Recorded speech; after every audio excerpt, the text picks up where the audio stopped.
Hi everyone, I'm Rincey and this is Rincey Reads. Today I'm going to be doing my review of An Abundance of Katherines by John Green. Just to give you guys a little bit of a background on me and the books that I've read by John Green so far. The first book I read by him was Will Grayson, and then I read Paper Towns and The Fault in Our Stars, so now I'm reading An Abundance of Katherines. I'm kind of going in a weird order of his books. I didn't really know that much about him until after I had read Paper Towns, and then I had found out about his YouTube channel, and then I started slowly acquiring and reading all of his books. So the basic synopsis of this book is there's this guy named Colin. He has just graduated from high school and he has just been dumped by his 19th Catherine. So every girlfriend that he's ever had in his life has been named Catherine, and it's been spelled exactly this way, Kathrine.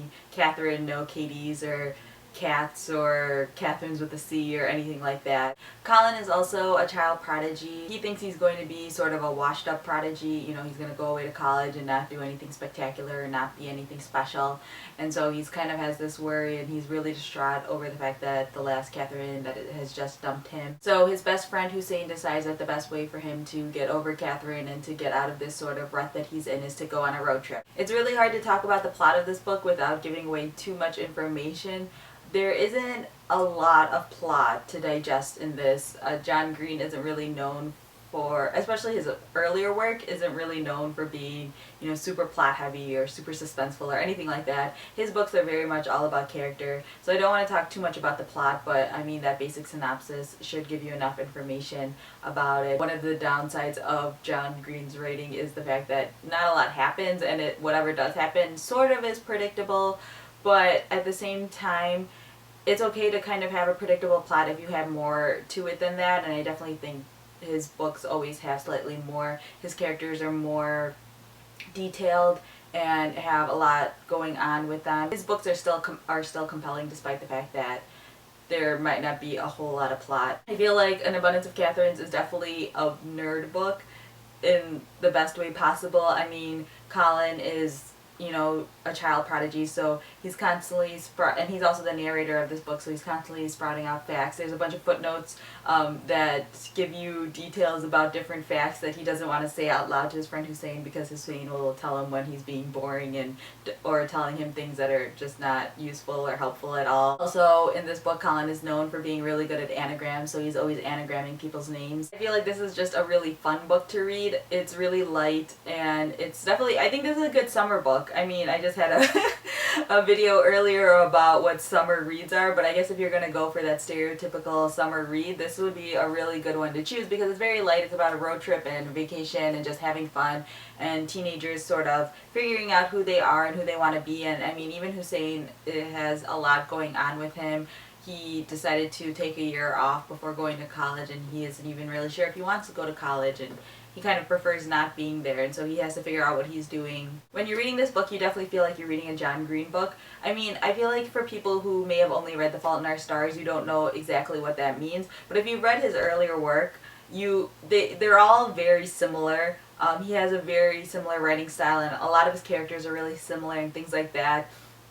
To me, I feel like John Green just reminds me of Aaron Sorkin. For those of you who know who he is, I feel like they're sort of similar writers in the sense. Aaron Sorkin is a really great screenwriter. He wrote a bunch of TV shows, Sports Night, The West Wing, which he's probably most famous for and was absolutely amazing and I love so much, and Studio 60 on the Sunset Strip, which wasn't that great. And then he now has The Newsroom that was on HBO, and he's also written movies, A Few Good Men, The American President, and The Social Network, which he won an Oscar for. And everyone, it's really funny because right now there are all these articles coming out because Aaron Sorkin's new show is out, and they're kind of teasing or just like showing how Aaron Sorkin sort of has this one style of writing. It's always very fast paced, always a lot of certain types of culture references. He uses a lot of the same phrases. There's this one YouTube video that was really, really great, and it basically shows how Aaron Sorkin uses very similar phrases on all his shows. It's like a supercut of all these phrases. It's really funny. I feel like John Green is kind of the same. I feel like all of his characters, not all of his characters, I shouldn't say that, but I feel like a lot of his main characters are all kind of parts of the same person. I kind of like they're all parts of him.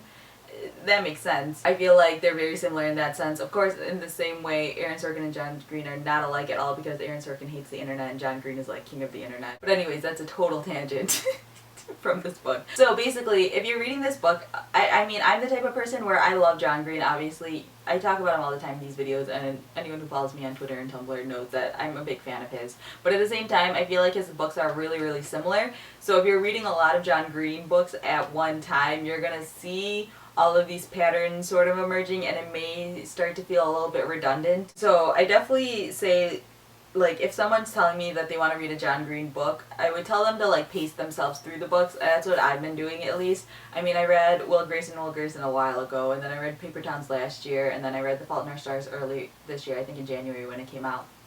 So, I mean, and then I'm just reading An Abundance of Katherines now, so I'm definitely, like, spreading out the John Green books because I definitely know that if I read all of them at one time, they would really bother me because they would be way too similar. Also, the one thing I noticed in John Green books, outside of The Fault in Our Stars, I feel like that's the exception to all of the rules that I'm making, but otherwise, I always hate his mean characters. They're always real jerks, and they're really mean and self-centered, and oh my gosh, I never like them, but I like them in the sense that they're complex characters, and you know, I don't need perfect and good people to be good characters. Usually my favorite characters are the sidekicks. I really loved Hussein in this book. He's really funny, really clever. He's a really good friend. He knows exactly who Colin is and what he needs, and you know, he's not afraid to be honest and real with it.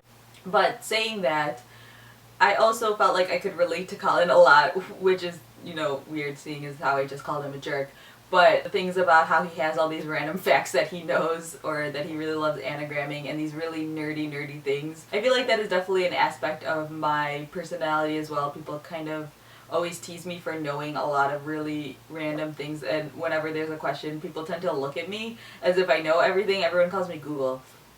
Or it says I should start my own search engine or something, even though I don't really know everything. I mean, I just know a lot of random things, just like Colin does, so people just assume I know everything. I definitely, like, laughed a lot at that, and at the same time, I thought all the footnotes were really funny. I kind of enjoyed them. Like, I'm the type of person who, like, looks at the footnotes of Wikipedia and clicks on the extra links to read more information about people and articles, and I can totally spend hours upon hours on Wikipedia clicking on related links and going through this, you know, whole black hole of information. So basically, in the end, I mean, I really enjoyed this book. I think it's a lot of fun. There are definitely aspects of it I didn't like. I don't like Colin that much. It's kind of a predictable plot. You can kind of see what's happening from the very beginning, almost. Or I mean, pretty early on. I really think the only character I really enjoyed in this book was Hussein. The rest of the characters I don't, like, love them.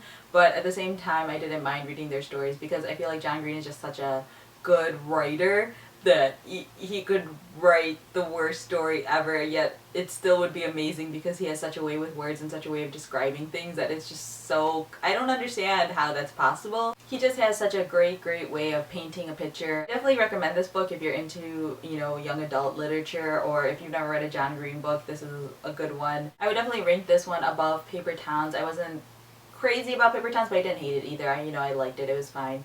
And then Will Grayson I wasn't a fan of, really. So this one definitely would go above those two, but I mean, The Fault in Our Stars is still my favorite one, I think, because it's so different, and you could tell he really pushed himself with that one, and it's really beautiful. Let me know what you guys think. If you've read any of John Green's other books, or if you read this one, feel free to leave your comments down below, letting me know what you think of him. You know, how you rank his books, how you read them, things like that. You know, eventually I do want to read Looking for Alaska. I'm kind of scared to read that one just because it's his first novel, and I'm afraid I'm not going to like it, even though so many people do enjoy it. But I don't know, I'm kind of on the fence. I feel like his earlier work I don't like quite as much, even though I liked Abundance of Katherines more than I like Paper Town, so I don't know, but I feel like Looking for Alaska is more like Paper Town, so... that's why. But so I'm going to be waiting a little bit before I finally read that one. Plus I'm not buying any more books for a while. So, you know, there's that. Just a reminder that my Q&A video will be going up on Tuesday, and I'll be recording that this weekend. So if you have any questions that you wanted to submit to me, feel free. I'll link to that video down below so that way you guys can post some more questions, and I'll be answering all of those and posting it on Tuesday. So yeah, that's all I have for now, and thanks for watching.